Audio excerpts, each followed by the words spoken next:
Hello, everybody. Welcome in. Hello, everybody. No, shut up me. Welcome. Lab coat off. Book gotten. How is everybody today? Why is my chat not working? There we go. Welcome in, TJ. If you're hungry, go get some food. I thought you said you were going to get popcorn. All right. We have limited time today. We're going to get hopefully a few short stories done, and then I have a collab pretty much immediately after. So I do have a very hard limit to the end of this stream. Please read the rules. Last week's was a bit different because the story irritated me, and I felt like commenting on the factual inaccuracies because it irked me to no end. But today, this is a much shorter story. They're all much shorter stories. So we're just gonna read. I will comment. I will read comments after the story has been read. And, well, unless it irritates me. And we'll go from there. So the very first one that we have today is called Lionizing. Hi, Koala. Hi, Sonic. Welcome in. The very first one that we have is Lionizing. There is a preface as usual. All people went upon their 10 toes in wild wonderment. Bishop Hall's Satires. I am, that is to say I was, a great man, but I am neither the author of Junius nor the Man in the Mask, for my name, I believe, is Robert Jones, and I was born somewhere in the city of Fumfudge. The first action of my life was the taking hold of my nose with both hands. My mother saw this and called me a genius. My father wept for joy and presented me with a treatise on nosology. This I mastered before I was breeched. I now began to feel my way in the science and soon became to understand that, provided a man had a nose sufficiently conspicuous, he might, by merely following it, arrive at a lionship. But my attention was not confined to theories alone. Every morning I gave my proboscis a couple of pulls and swallowed a half-dozen drams. When I came of age, my father asked me, one day, if I would step with him into his study. "My son," said he when we were seated, "what is the chief end of your existence?" "My father," I answered, "it is the study of nosology." "And what, Robert," he inquired, "is nosology?" "Sir," I said, "it is the science of noses." "And can you tell me," he demanded, "what is the meaning of a nose?" "A nose, my father," I replied, greatly softened, "has been variously defined by about 1,000 different authors." Here I pulled out my watch. "It is now noon or thereabouts. We shall have enough time to get through with them all before midnight. To commence, then, the nose, according to Bartholinus, is that protuberance, that bump, the excrescence, that—" "Will do," interrupted the good old gentleman. "I am thunderstruck at the extent of your information. I am positively, upon my soul—" Here he closed his eyes and placed his hand upon his chest. "Come here." Here he took me by the arm. "Your education may now be considered as finished. It is high time you should shuffle yourself, and you cannot do a better thing than merely follow your nose. So. Here he kicked me downstairs and out of the door. "So get out of my house and God bless you." As I felt within me the divine afflatus, I considered this accident rather fortunate than otherwise. I resolved to be guided by the paternal advice. I determined to follow my nose. I gave it a pull or two upon the spot and wrote a pamphlet on nosology forthwith. All Fumfudge was in an uproar. "Wonderful genius," said the Quarterly. "Superb physiologist," said the Westminster. "Clever fellow," said the Foreign. "Fine writer," said the Edinburgh. "Profound thinker," said the Dublin. "Great man," said Bentley. "Divine soul," said Fraser.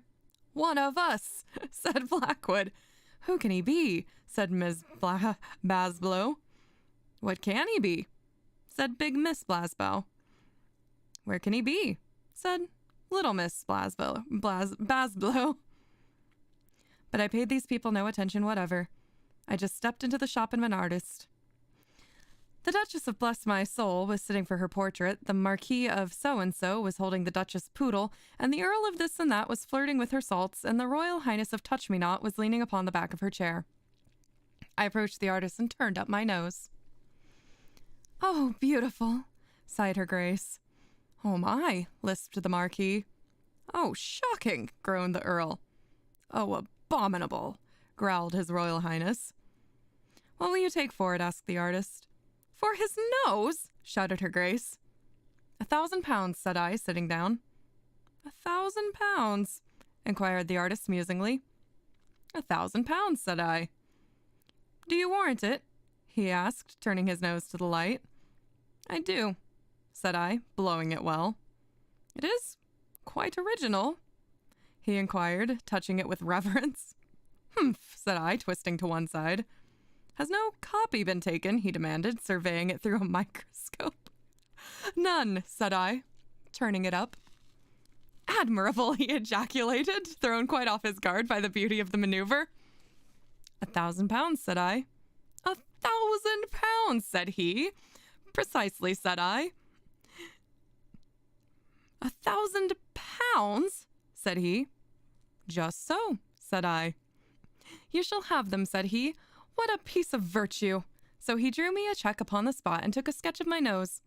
I engaged rooms in Jermyn Street and sent Her Majesty the 99th edition of the Nosology with a portrait of the proboscis.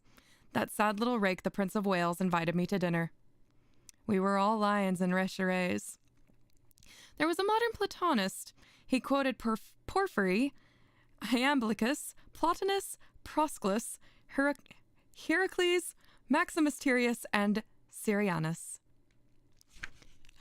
Welcome in, everybody. I usually don't comment in the middle of stories, but thank you very much for the raid. It means to speak loudly and forcefully.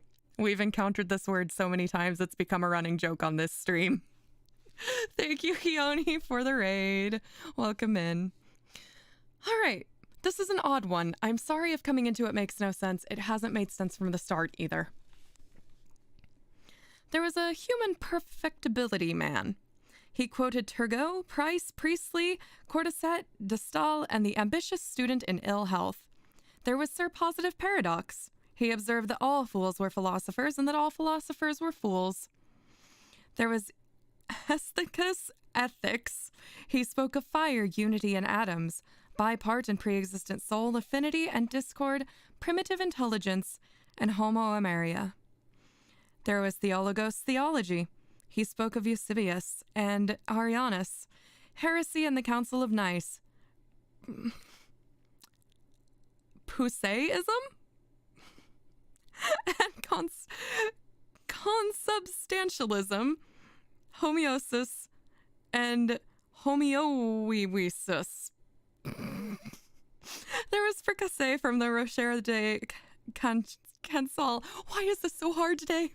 He mentioned mouton of red tongue cauliflowers with velouté sauce, veal à la Saint Menehoul, marinade à la Saint Florentine, and orange jellies and mosaics. There was Bibuloso Bumper. He touched upon Latour and Mark Brunnen, upon Mousseau and Chambertin, upon Richburg and St. George, upon Habrian, Lionville and Medoc, upon Barak and Pregnac, upon Grave, upon Saturn, upon Lafitte, and upon Saint Paray. He shook his head at Clos de Vigo and told with his eyes shut the difference between sherry and Amontillado. There was Signor Tintontintino from Florence. He discoursed of Cimabue, Arpino, Carpaccio, and Argostino, of the gloom of Caravaggio, of the amenity of Albano, and the colors of Tritian, and the frows of Rubens, and the waggeries of John Steen. There was the president of the Fudge University. He was of opinion that the moon was called Bendis in Thrace, Bubastis in Egypt, Dion in Rome, and Artemis in Greece. There was a Grand Turk from Stamboul. He could not help thinking that the angels were horses, cocks, and bulls, that somebody in the sixth heaven had 7,000 heads, and that the earth was supported by a sky blue cow with an incalculable number of green horns. There was Delphinus Polyglot. He told us what had become of the 83 lost tragedies of Aeschylus, of the 54 orations of Isaias, of the 391 speeches of Lysias, of the 180 treatises of Theophrastus, of the 8th book of the conic sections of Apollonius, of Pindar's hymns and dithyrambics, and of the 45 tragedies of Homer Jr. There was Ferdinand Fitzfossilius Feldspar. He informed us all about the internal fires and tertiary formations, about aeriforms, fluidiforms, and solidiforms, about quartz and marl, about schist and schorl, about gypsum and trap, about talc and calc, about blende and hornblende, about mica slate and pudding stone, about syenite and lepidolite, about hematite and tremolite, about antimony and chalcedony, about manganese and whatever you please. There was myself. I spoke of myself, of myself, of myself, of myself, of nosology, of my pamphlet, and of myself. I turned up my nose, and I spoke of myself. "Marvelous clever man," said the prince. "Superb," said his guests. And the next morning her grace of bless my soul paid me a visit. "Will you go to Almack's, pretty creature?" she said, tapping me under the chin. "Upon honor," said I. "Nose and all?" she asked. "As I live," I replied. "Here then is a card, my life. Shall I say you will be there?" "Dear Duchess, with all my heart." "No, but with all your nose?" "Every bit of it, my love," said I. So I gave it a twist or two and found myself at Almack's. The rooms were crowded to suffocation. "He is coming," said someone on the staircase. "He is coming," said someone farther up. "He is coming," said someone farther still. "He is come," exclaimed the Duchess. "He is come, the little love." And, seizing me firmly by both hands, she kissed me thrice upon the nose. A marked sensation immediately ensued. "Diavolo!" cried Count Capricornutti. "Dios guarda!" muttered Don Stiletto. "Me toneres!" ejaculated the Prince of Grenouille. "Tos and Teufel!" growled the Elector of Bloodenduff. It was not to be borne. I grew angry. I turned short upon Bloodenduff. "Sir," said I to him, "you are a baboon." "Sir," he replied after a pause, "Donner und Blitzen." That was all that could be desired. We exchanged cards. At Chalk Farm the next morning, I shot off his nose and then called upon my friends. "Bet," said the first. "Fool," said the second. "Dolt," said the third. "Ass," said the fourth. "Ninny," said the fifth. "Noodle," said the sixth. "Be off," said the seventh. At this I felt mortified, and so called upon my father. "Father," I asked, "what is the chief end of my existence?" "My son," he replied, "it is still the study of nosology. But in hitting the Elector upon the nose you have overshot your mark. You have a fine nose, it is true, but the Bloodenduff has none. You are damned, and he has become the hero of the day. I grant you that in Fumfudge the greatness of a lion is in proportion to the size of his proboscis. But good heavens, there is no competing with a lion who has no proboscis at all." What did I just read?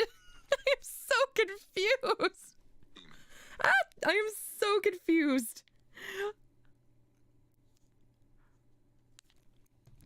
Okay, so apparently noseless is better than having a nose, no matter how incredible your nose is, and too many people, too many names, and I apologize for stumbling so much.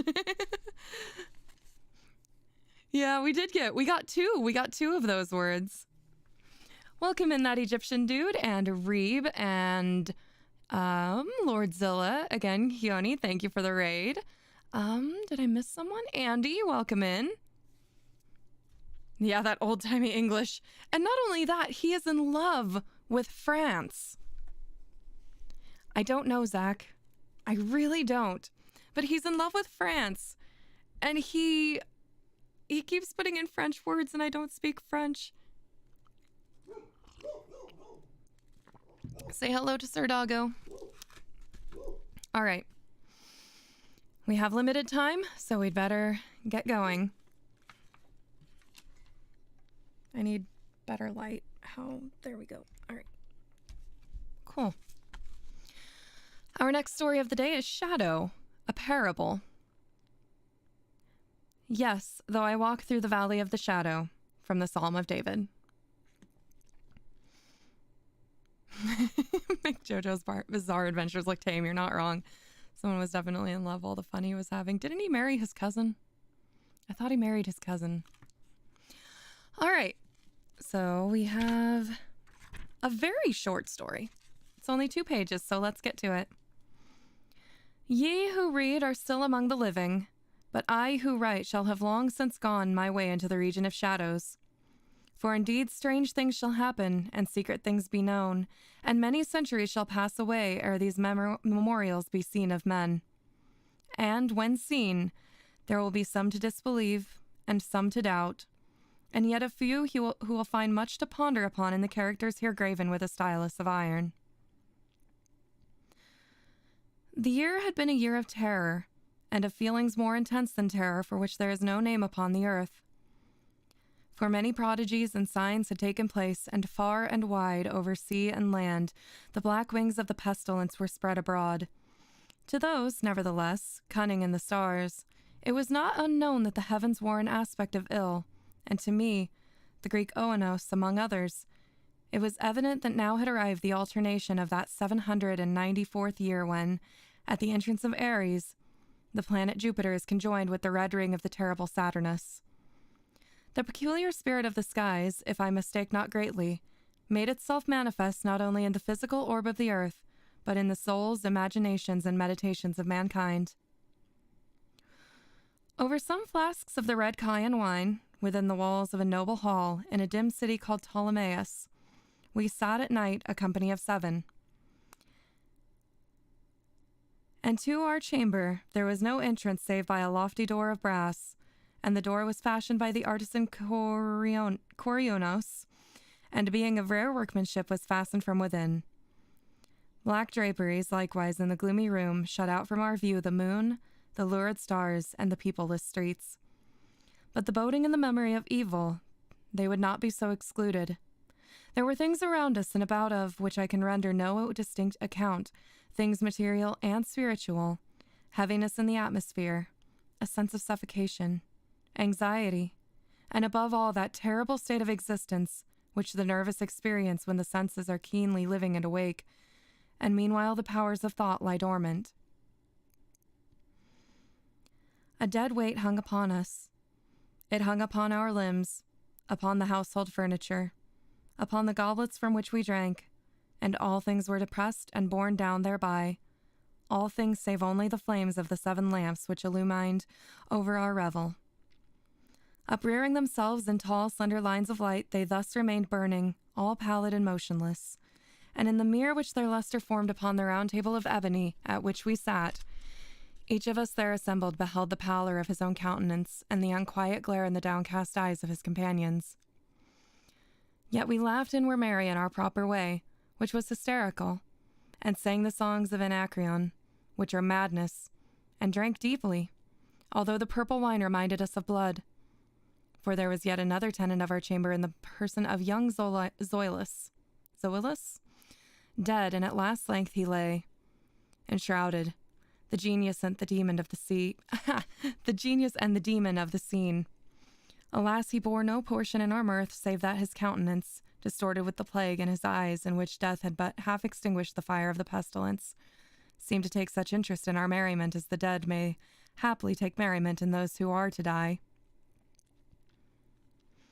But although I, Oenos, felt that the eyes of the departed were still upon me, still I forced myself to not perceive the bitterness of their expression, and, gazing down steadily into the depths of the ebony mirror, sang with a loud and sonorous voice the songs of the son of Teos.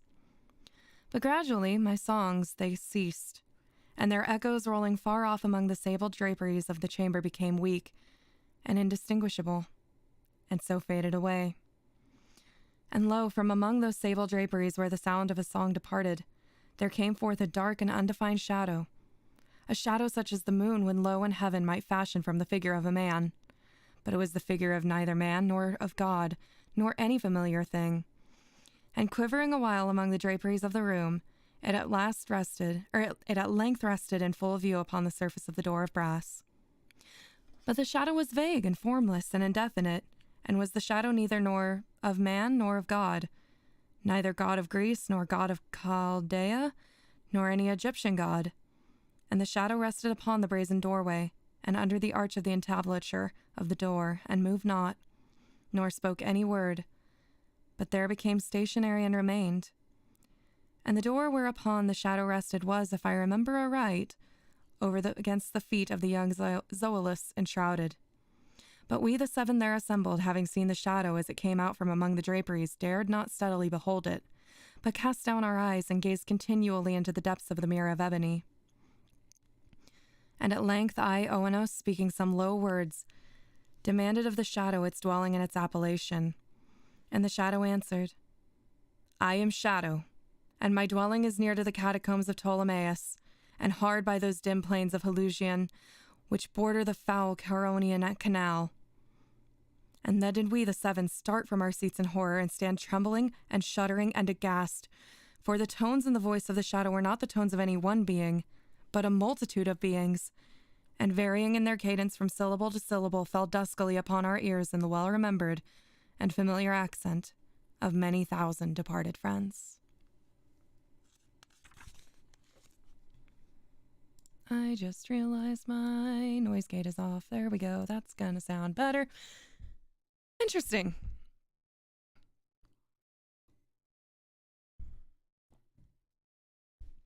In your religion, it's okay to marry your first cousin. Cultural differences, to be sure. The old homie Anacreon cult. I don't think it was a cult. I think they were just mourning the loss of her, I think they were just mourning the loss of their friend, and an amalgamation appeared.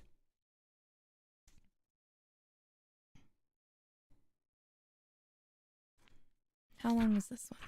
Oh, this one isn't too long either. I'm glad that we're getting into short stories. Makes it easier to find a place to stop. Poe is a strange being. He is. His mind is very interesting. Distant dog song from Undertale. Are we sure about that? Sure about what? That it wasn't a cult? I don't know. I don't know what was going through Poe's head. His creativity is above mine, to be sure. All right. Silence, a fable. The preface is in a language that I can't read. But they do give us a translation. The mountain pinnacles slumber, valleys, crags, and caves are silent. Alkman. I don't have to go soon. We might have about an hour left, but I need to make sure that I'm at a place that I can't stop because Nori Boshi, who is in chat right now, is celebrating her 3,000 subs, and also another friend Kendra's birthday, and I want to be there for that. So I started early today. That's why we're starting at 4 instead of 6 or 7. 4 instead of 7. Listen to me, said the demon as he placed his hand upon my head. The region of which I speak is a dreary region in Libya, by the borders of the river Zaire, and there is no quiet there nor silence. The waters of the river have a saffron and sickly hue, and they flow not onward to the sea, but palpitate forever and forever beneath the red eye of the sun with a tumultuous and convulsive motion. For many miles on either side of the river's oozy bed is a pale desert of giant water lilies. They sigh one unto the other in that solitude and stretch towards the heavens in their long and ghastly necks, and nod to and fro their everlasting heads. And there is an indistinct murmur which cometh out from among them like the rushing of subterranean water, and they sigh one unto the other. But there is a boundary to their realm, the boundary of the dark, horrible, lofty forest. There, like the waves about the Hebrides, the low underwood is agitated continually, but there is no wood throughout the heaven, and the tall primeval trees rock eternally hither and thither with a crashing and mighty sound, and from their high summits, one by one, drop everlasting dews. And at the roots strange poisonous flowers lie writhing in perturbed slumber, and overhead with a rustling and loud noise, the gray clouds rush westwardly forever until they roll, a cataract, over the fiery wall of the horizon. But there is no wind throughout the heaven, and by the shores of the river Zaire, I know I'm pronouncing that wrong, there is neither quiet nor silence. It was night, and the rain fell, and, falling, it was rain, but having fallen, it was blood. And I stood in the morass among the tall lilies, and the rain fell upon my head, and the lilies sighed unto the other, in the solemnity of their desolation. And all at once the moon arose through the thin ghastly mist, and was crimson in color, and mine eyes fell upon a huge grey rock which stood by the shore of the river, and was lighted by the light of the moon. And the rock was grey and ghastly and tall, and the rock was grey. Upon its front were characters engraven in the stone, and I walked through the morass of the water lilies until I came close upon the shore, close unto the shore, that I might read the characters upon the stone. But I could not decipher them. And I was going back into the morass when the moon shone with a fuller red, and I turned and looked again upon the rock, and upon the characters. And the characters were desolation. And I looked upwards, and there stood a man upon the summit of the rock, and I hid myself among the water lilies that I might discover the actions of the man. And the man was tall and stately in form, and was wrapped up from his shoulders to his feet in the toga of old Rome. And the outlines of his figure were indistinct, but his features were the features of a deity. For the mantle of the night, and of the mist, and of the moon, and of the dew, had left uncovered the features of his face. And his brow was lofty with thought, and his eye wild with care, and in the few furrows upon his cheek I read the fables of sorrow, and weariness, and disgust with mankind, and a longing after solitude. And the man sat upon the rock, and leaned his head upon his hand, and looked out upon the desolation. He looked down into the unquiet shrubbery, into the low, unquiet shrubbery, and up into the tall primeval trees, and up higher at the rustling heaven, and into the crimson moon. And I lay close within shelter of the lilies, and observed the actions of the man, and the man trembled in the solitude. But the night waned, and he sat upon the rock. And the man turned his attention from the heaven, and looked out upon the dreary river Zaire, and upon the yellow ghastly waters, and upon the pale legions of the water lilies. And the man listened to the sighs of the water lilies, and to the murmur that came up from among them. And I lay close within my covert, and observed the actions of the man. And the man trembled in the solitude. But the night waned, and he sat upon the rock. Then I went down into the recesses of the morass, and waited afar among the wilderness of the lilies, and called unto the hippopotami which dwelt among the fens in the recesses of the morass. And the hippopotami heard my call, and came with the behemoth unto the foot of the rock, and roared loudly and fearfully beneath the moon. And I lay close within my covert, and observed the actions of the man. And the man trembled in the solitude, but the night waned, and he sat upon the rock. Then I cursed the elements with the curse of tumult, and a frightful tempest gathered in the heavens where, before, there had been no wind. And the heaven became livid with the violence and the tempest, and the rain beat down upon the head of the man, and the floods of the river came down, and the river was tormented into foam, and the water lilies shrieked within their beds, and the forest crumbled before the wind, and the thunder rolled, and the lightning fell, and the rock rocked to its foundation. And I lay close within my covert, and observed the actions of the man, and the man trembled in the solitude, but the night waned, and he sat upon the rock. Then I grew angry and cursed with the curse of silence, the river and the lilies and the wind and the forest and the heaven and the thunder and the sighs of the water lilies. And they became accursed and were still. And the moon ceased to totter up its pathway to heaven, and the thunder died away, and the lightning did not flash, and the clouds hung motionless, and the waters sunk to their level and remained, and the trees ceased to rock, and the water lilies sighed no more, and the murmur was heard no longer from among them, nor any shadow of sound throughout the vast, illimitable desert. And I looked upon the characters of the rock, and they were changed, and the characters were silence. And mine eyes fell upon the countenance of the man, and his countenance was wan with terror. And hurriedly he raised his head from his hand, and stood up forth upon the rock and listened. But there was no voice throughout the vast, illimitable desert, and the characters upon the rock were silence. And the man shuddered, and turned his face away, and fled afar off in haste, so that I beheld him no more. Now, there are fine tales in the volumes of the Magi, and the iron-bound, melancholy volumes of the Magi. Therein, I say, are glorious histories of the heaven and of the earth and of the mighty sea, and of the genii who ruled over the sea, and the earth and the lofty heavens. There was much lore, too, in the saying which were said by the Sibyls, and holy, holy things were heard of old by the dim leaves that trembled around the Dodona. But, as Allah liveth, that fable which the demon told me as he sat by my side in the shadow of the tomb, I held to be the most wonderful of all. And as the demon made an end to his story, he fell back within the cavity of the tomb and laughed. And I could not laugh at the demon, and he cursed me because I could not laugh. And the lynx which dwelleth forever in the tomb came out therefrom, and lay down at the feet of the demon, and looked him steadily in the face. What kind of drugs was this guy on?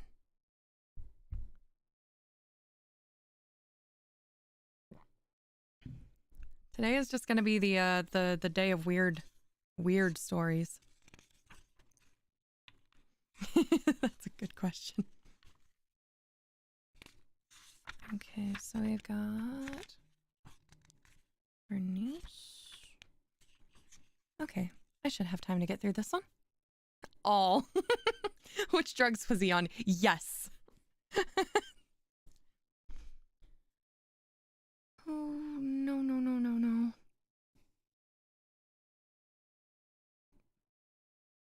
I think this is Latin, and I cannot read Latin, but I'm gonna do my best because they did not give us a translation this time. We can't legally say he wasn't. You're right. That is true.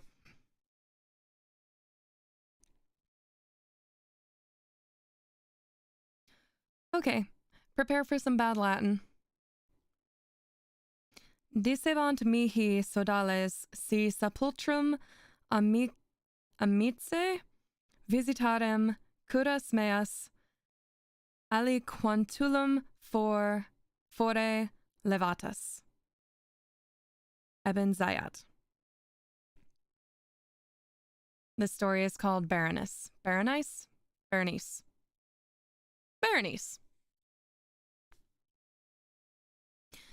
Misery is manifold. The wretchedness of earth is multiform. Overreaching the wide horizon as the rainbow, its hues are various as the hues of that arch, and distinct too, yet as intimately blended. Overreaching the wide horizon as the rainbow. How is it that from beauty I have derived a type of unloveliness? From the covenant of peace a simile of sorrow. But as, in ethics, evil is a consequence of good, so in fact, out of joy is sorrow born. Either the memory of past bliss is the anguish of today, or the agonies which are have their origin in the ecstasies which might have been. My baptismal name is Aegeus. That of my family I will not mention. Yet there are no towers in the land more time-honored than my gloomy, gray, hereditary halls. Our line has been called a race of visionaries, and in many striking peculiars, in the character of the family mansion, in the frescoes of the chief saloon, in the tapestries of the dormitories, in the chiseling of some buttresses in the armory, but more especially in the gallery of antique paintings, in the fashion of the library chamber, and lastly, in the very peculiar nature of the library's contents, there is more than sufficient evidence to warrant the belief. The recollections of my earliest years are connected with that chamber and with its volumes, of which latter I will say no more. Here died my mother. Here was I born. But it is mere idleness to say that I have not lived before, that the soul has no previous existence. You deny it? Let us not argue the matter. Convinced myself, I seek not to convince. There is, however, a remembrance of aerial forms, of spiritual and meaning eyes, of sounds musical yet sad, a remembrance which shall not be excluded. A memory like a shadow, vague, variable, indefinite, unsteady, and like a shadow too in the impossibility of my getting rid of it while the sunlight of my reason shall exist. In that chamber I was born, thus awaking from the long night of what seemed but was not, nonentity, at once into the very regions of fairyland, into a place of imagination, into the wild dominions of monastic thought, and erudition. It is not singular that I gazed around me with a startled and ardent eye, that I loitered away my boyhood in books and dissipated my youth in reverie. But it is singular that as years rolled away, and the noon of manhood found me still in the mansion of my fathers, it is wonderful what stagnation there fell upon the springs of my life. Wonderful how total an inversion took place in the character of my commonest thought. The realities of the world affected me as visions, and as visions only, while the wild eyes of the land became dreams. Of dreams became, in turn, not the material of my everyday existence, but in very deed that existence utterly and solely in itself.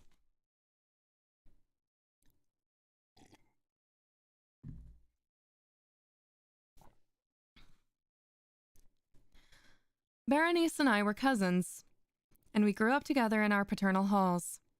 Yet differently we grew, I of ill health and buried in gloom, she agile, graceful, and overflowing with energy. Hers the ramble on the hillside, mine the studies of the cloister. I living within my own heart and addicted body and soul to the most intense and painful meditation. She roaming carelessly through life with no thought of the shadows in her path, or the silent flight of the raven-winged hours.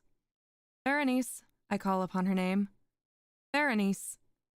And from the grey ruins of memory 1,000 tumultuous recollections are startled at the sound.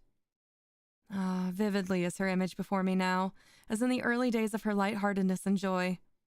Oh, gorgeous yet fantastic beauty. Oh, self amid the shrubberies of Arnheim. Oh, naiad among its fountains. And then all is mystery and terror, and a tale which should not be told. Disease, a fatal disease, fell upon the simoon upon her frame. And, even while I gazed upon her, the spirits of change swept over her, pervading her mind, her habits, and her character, and in a manner the most subtle and terrifying, disturbing even the identity of her person. Alas, the destroyer came and went, and the victim? Where was she? I knew her not, or knew her no longer as Berenice. Among the numerous train of maladies superinduced by that fatal and primary one which effected a revolution of so horrible a kind in the moral and physical being of my cousin, may be mentioned as the most distressing and obstinate in its nature, a species of epilepsy not unfrequently terminating in trance itself, trance very nearly resembling positive dissolution, and from which her manner of recovery was in most instances startlingly abrupt. In the meantime, my own disease, for I have been told that I should call it by no other appellation, my own disease then grew rapidly upon me and assumed finally a monomaniac character of a novel and extraordinary form, hourly and momently gaining vigor, and at length obtaining over me the most incomprehensible ascendancy. This monomania, if I must so term it, consisted in a morbid irritability of those properties of the mind in physical science termed the attentive. It is more than probable that I am not understood, but I fear, indeed, that it is in no manner possible to convey to the mind of the merely general reader an adequate idea of that nervous intensity of interest with which, in my case, the powers of meditation, not to speak technically, busied and buried themselves in the contemplation of even the most ordinary objects of the universe. To muse for long unwearied hours with my attention riveted to some frivolous device on the margin, or in the typography of a book, to become absorbed for the better part of a summer's day in a quaint shadow falling aslant upon the tapestry, or upon the floor. To lose myself for an entire night in watching the steady flame of a lamp or the embers of a fire. To dream away whole days over the perfume of a flower. To repeat monotonously some common word until the sound, by dint of frequent repetition, ceased to convey any idea whatever to the mind. To lose all sense of motion or physical existence by means of absolute bodily quiescence, long and obstinately persevered in. Such were a few of the most common and least pernicious vagaries induced by a condition of the mental faculties, not, indeed, altogether unparalleled, but certainly bidding defiance to anything like analysis and explanation. Yet let me not be misapprehended. The undue, earnest, and morbid attention thus excited by objects in their own frivolous nature must not be confounded in character with that ruminating propensity common to all mankind, and more especially indulged in by persons of ardent imagination. It was not even, as might at first be supposed, an extreme condition or exaggeration of such propensity, but primarily and essentially distinct and different.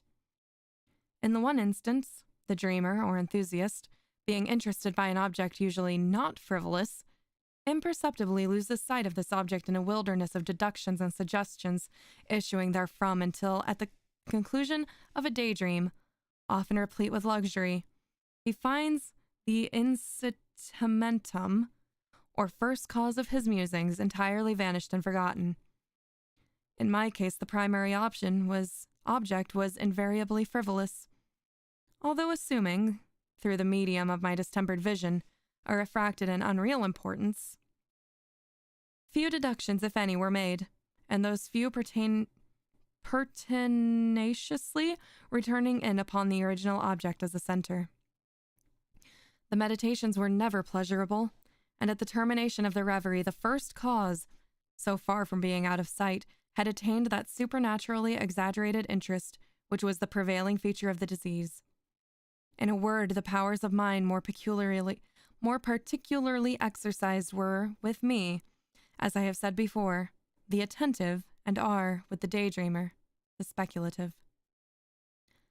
My books, at this epoch, if they did not actually serve to irritate the disorder, partook, it will be perceived, largely in their imaginative and inconsequential nature of the characteristic qualities of the disorder itself.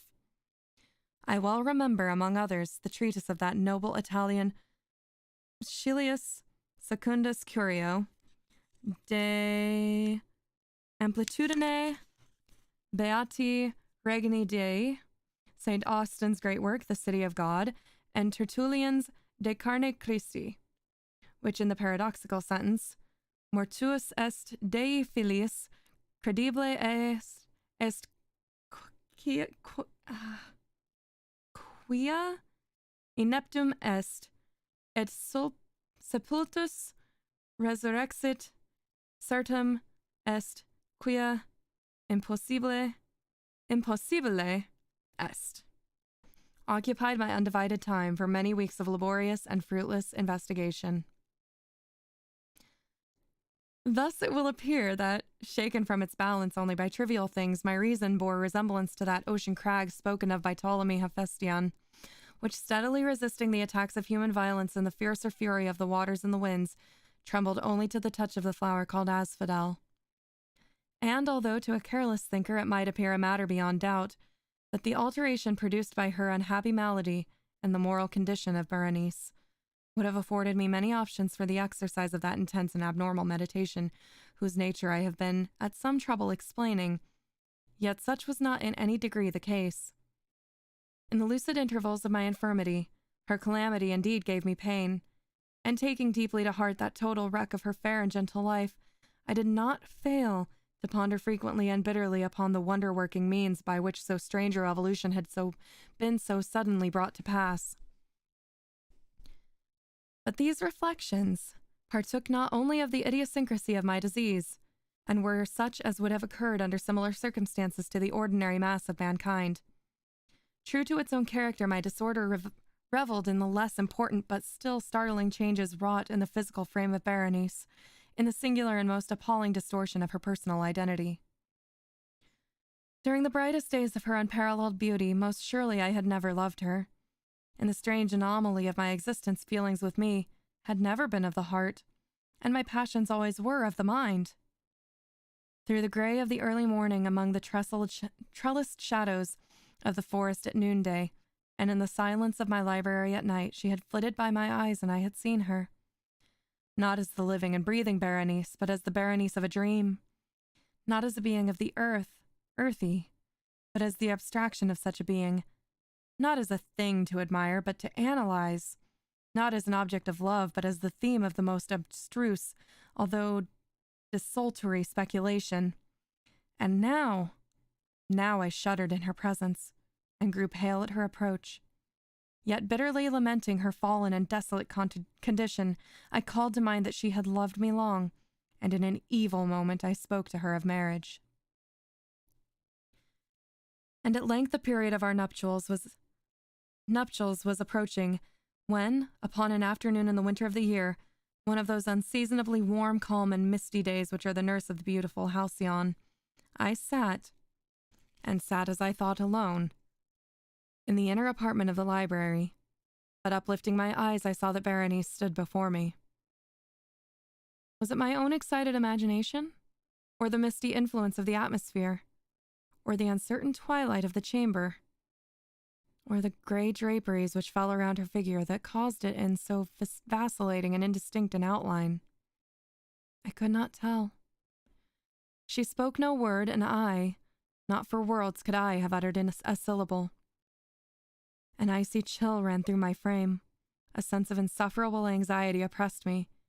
A consuming curiosity pervaded my soul, and sinking back upon the chair, I remained for some time breathless and motionless, with my eyes riveted upon her person. Alas, its emaciation was excessive, and not one vestige of the former being lurked in any single line of the contour. My burning glances at last fell upon the face. The forehead was high and very pale and singularly placid, and the once jetty hair fell partially over it, and overshadowed the hollow temples with innumerable ringlets now of a vivid yellow, and jarring discordantly in their fantastic character with the reigning melancholy of the countenance. The eyes were lifeless and lustreless and seemingly pupilless, and I shrank involuntarily from their glassy stare to the contemplation of the thin and shrunken lips. They parted, and in a smile of peculiar meaning, the teeth of the changed Berenice disclosed themselves to my view. Would to God that I had never beheld them, or that having done so I had died. The shutting of a door disturbed me, and looking up I found that my cousin had departed from the chamber. But from the disordered chamber of my brain had not, alas, departed, and would not be driven away, the white and ghastly spectrum of the teeth. Not a speck on their surface, not a shade on their enamel, not an indenture in their ridges. But what that period of her smile had sufficed to brand upon my memory. I saw them now even more unequivocally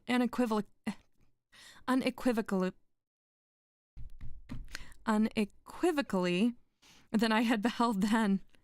The teeth, they were here and there and everywhere and visibly and palpably before me, long, narrow, and excessively white, with the pale lips writhing about them as in the very moment of their first terrible development.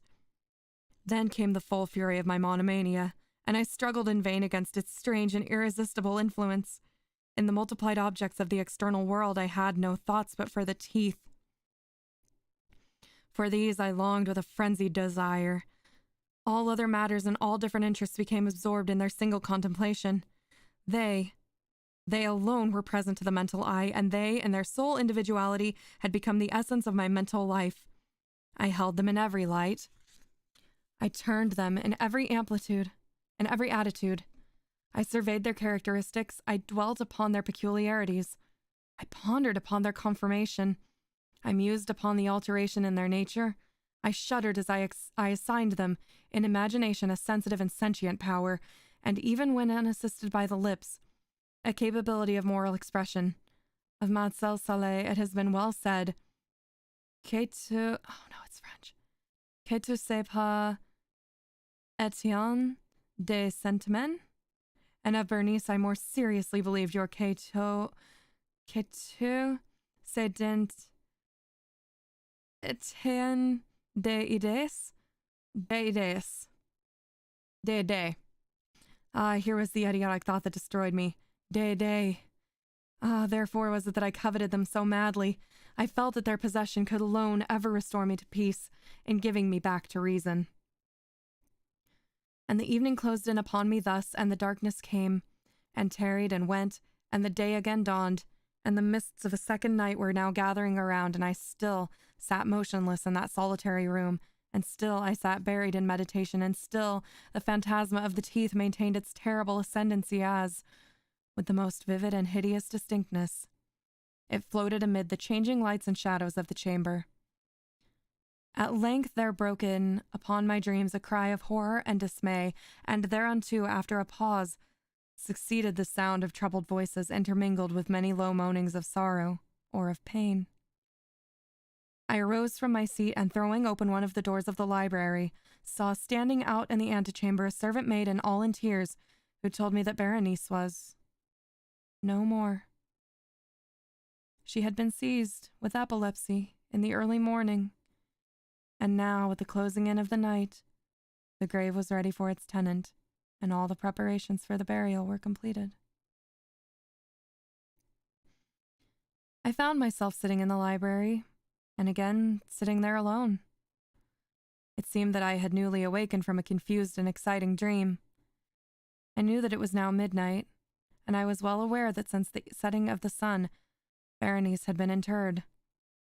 But of that dreary period which intervened, I held no positive, at least no definite comprehension.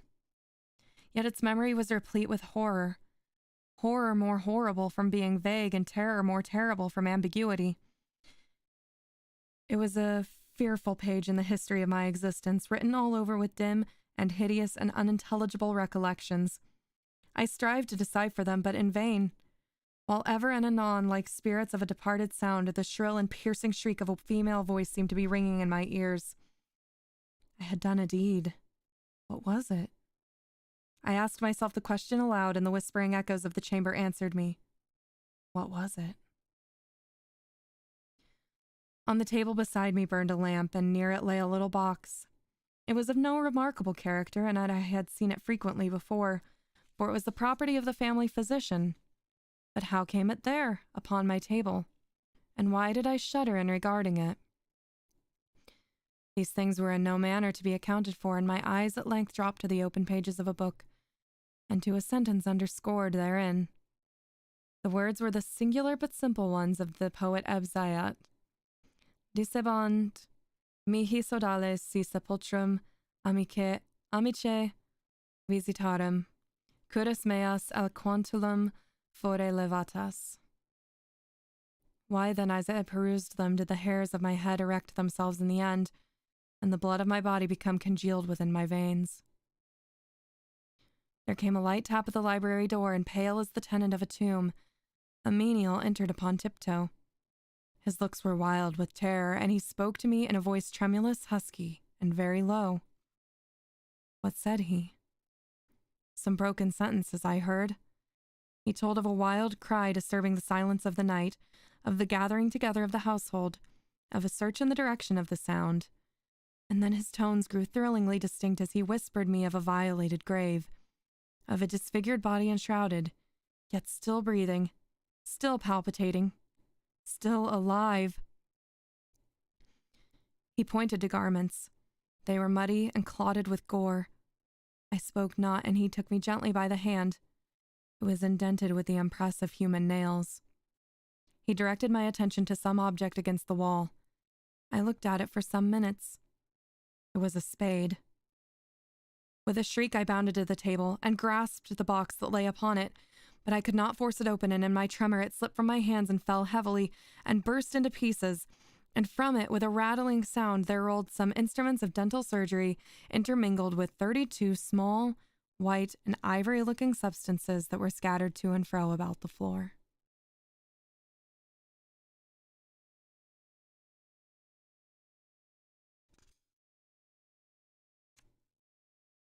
Okay. That happened. That was creepy. Is this an exorcism? Welcome in, Frankie. Yes, you actually missed 2 in the same story.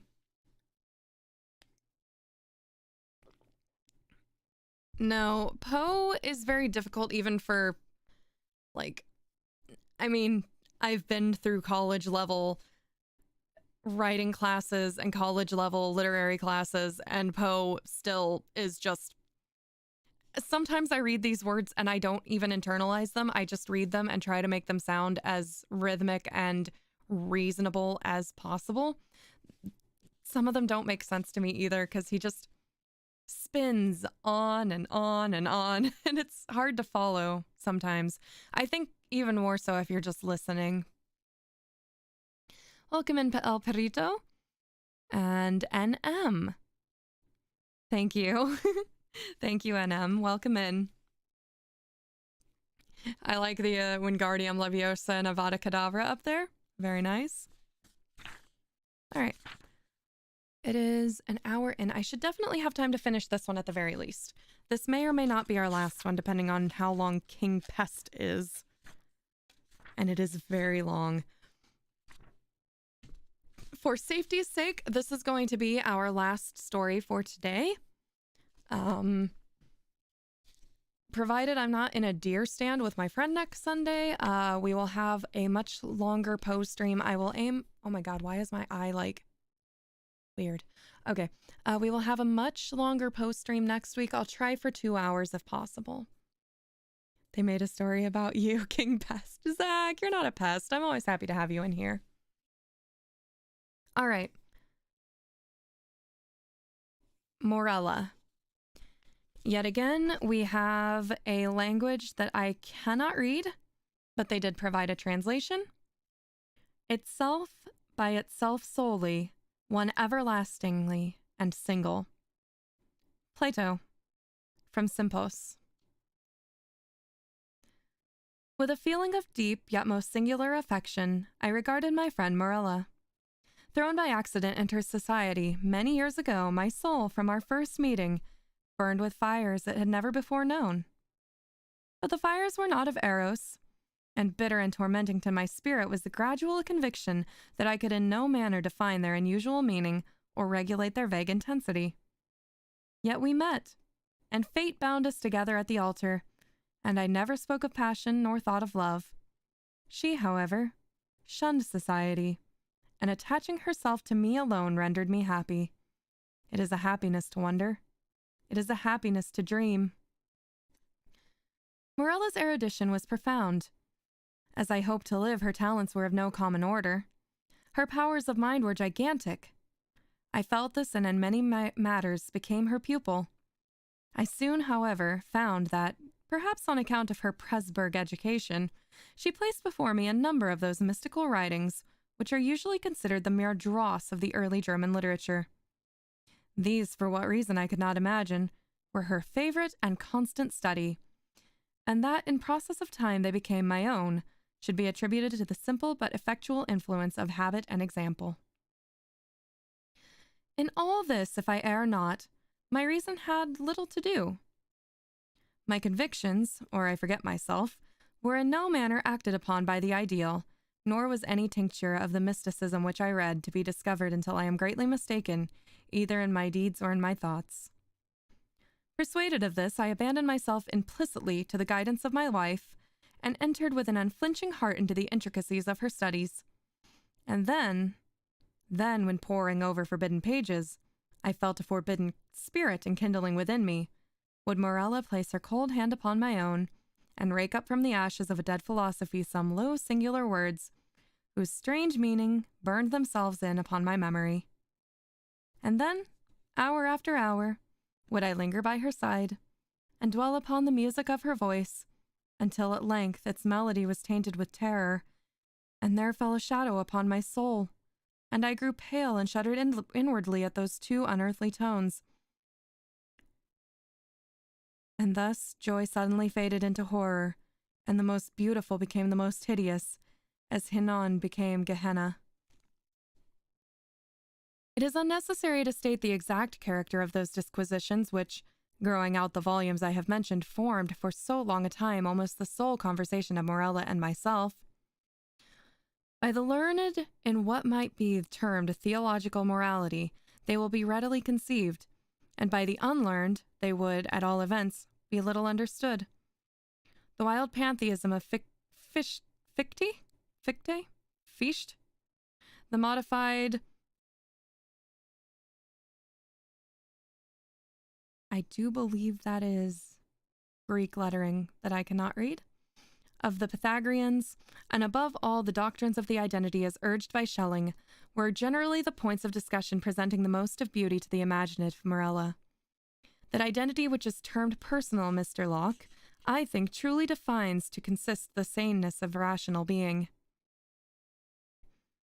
And since by person we understand an intelligent essence having reason, and since there is a consciousness in which always accompanies thinking, it is this which makes us all to be that which we call ourselves, thereby distinguishing us from other beings that think and giving us our personal identity. But the principium individuatinus, the notion of that identity which at death is or is not lost forever, was to me at all times a consideration of intense interest, not more from the perplexing and exciting nature of its consequences than from the marked and agitated manner in which Morelia mentioned them.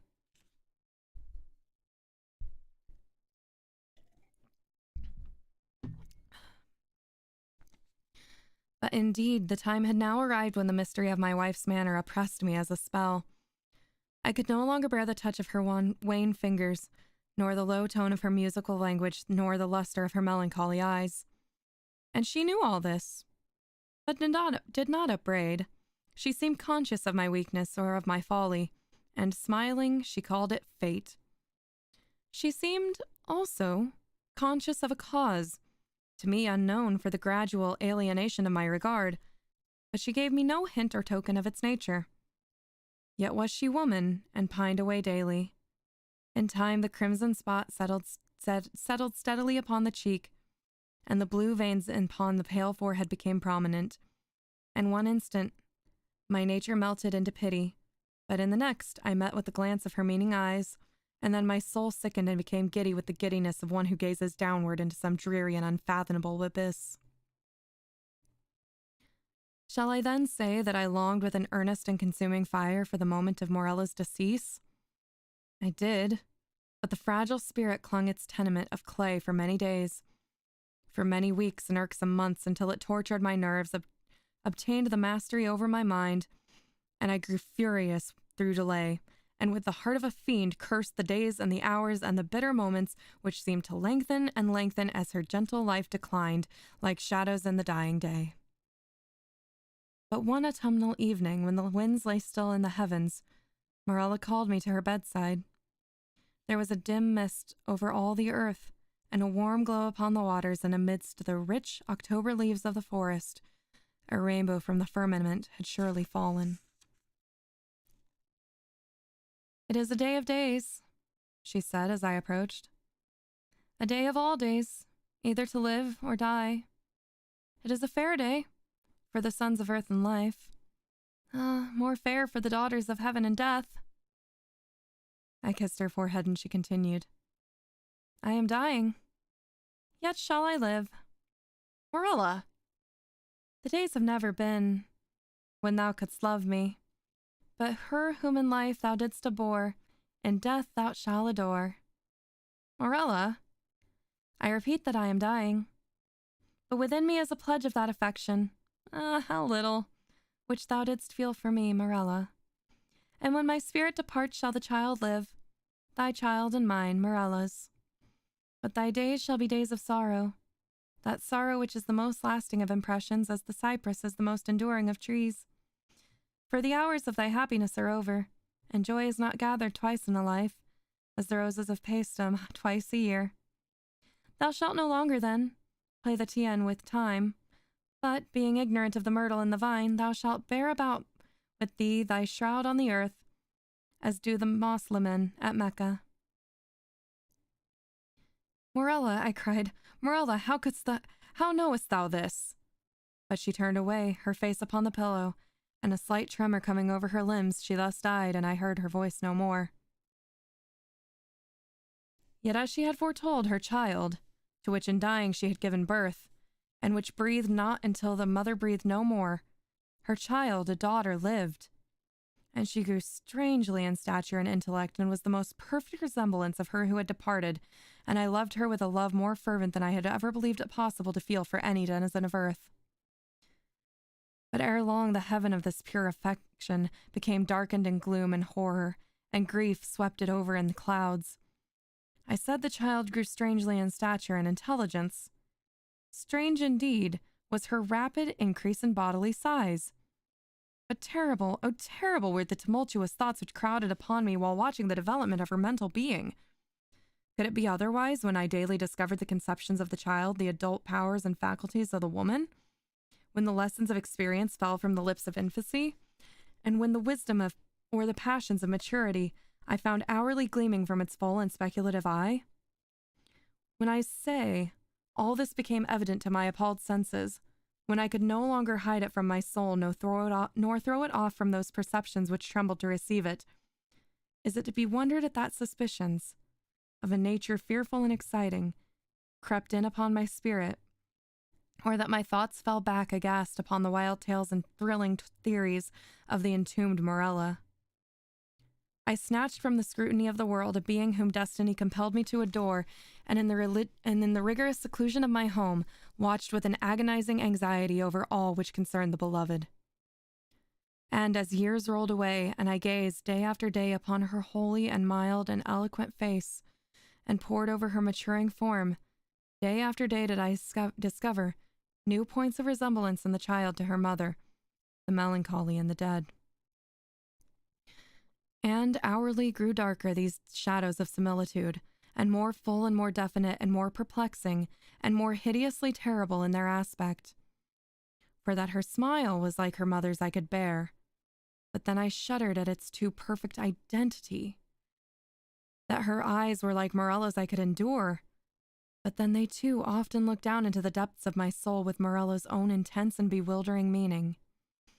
And in the contour of the high forehead, and in the ringlets of the silken hair, and in the wan fingers which buried themselves therein, and in the sad musical tones of her speech, and above all, oh, above all, in the phrases and expressions of the dead upon the lips of the loved and the living, I found food for consuming thought and horror, for a worm that would not die.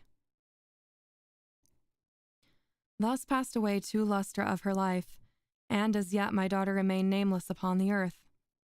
My child and my love were the designations usually prompted by a father's affection, and the rigid seclusion of her days precluded all other intercourse.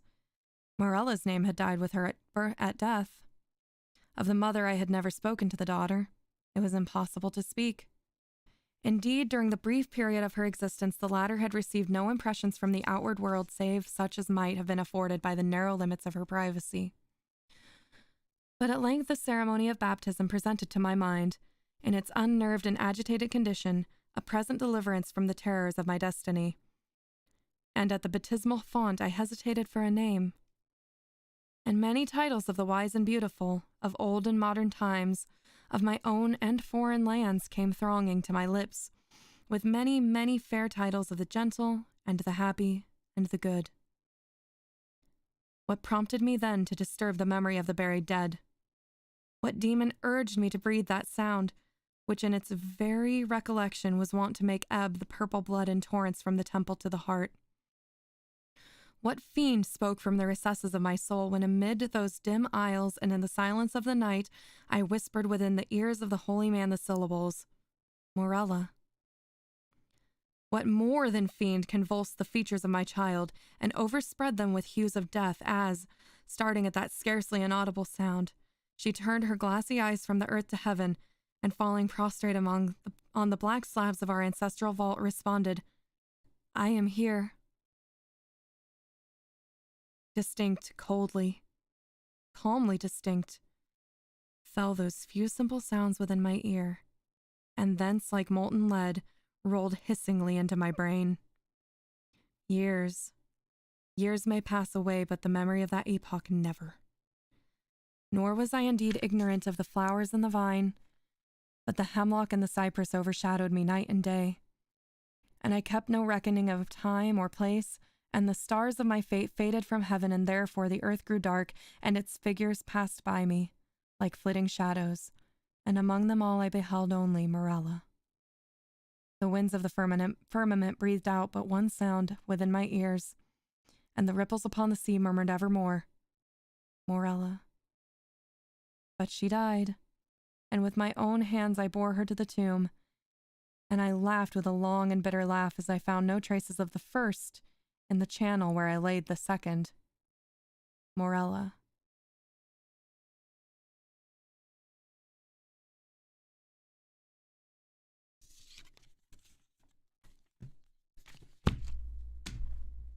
Well, that was weird.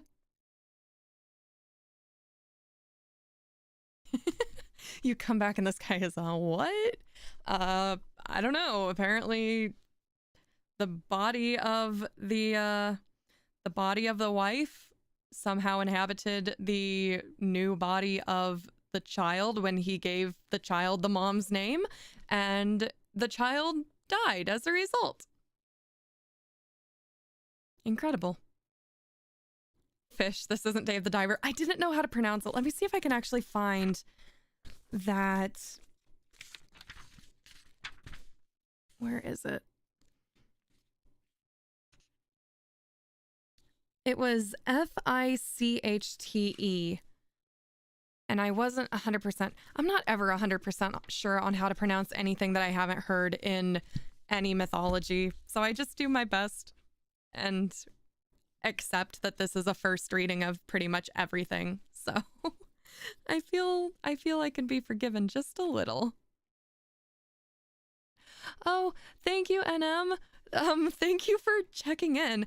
I only do reading streams on Sunday. I do gaming streams pretty much all the rest of the time, but I can be a little bit loud and crass and crude. But if you like the reading streams, I would be happy to have you back. Have a good night. Oh, Inochi. Oh no. I'm actually departing. I will have on my Twitter and in my Discord.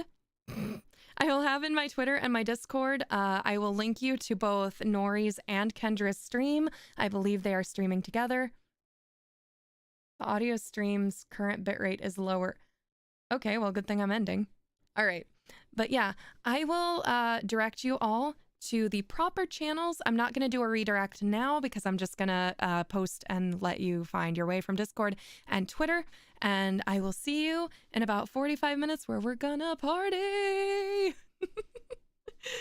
Thank you again for stopping in, Nori, Zach, Sonic, Inochi, Frankie, TJ, NM. I know El Perrito was up there. Ninja, thank you. That Egyptian dude. If I missed you, I'm sorry. My memory is Andy. There you are. Yes. Thank you, everybody, and have a wonderful day. And I hope to see you. And if I don't, I do understand. Thank you for helping you prepare for tonight. You were dealing with stuff earlier. I'm sorry to hear that, but I hope that today, like, your stream goes off without a hitch. I'll do my best. All right. Bye, everybody. See you later. See you soon.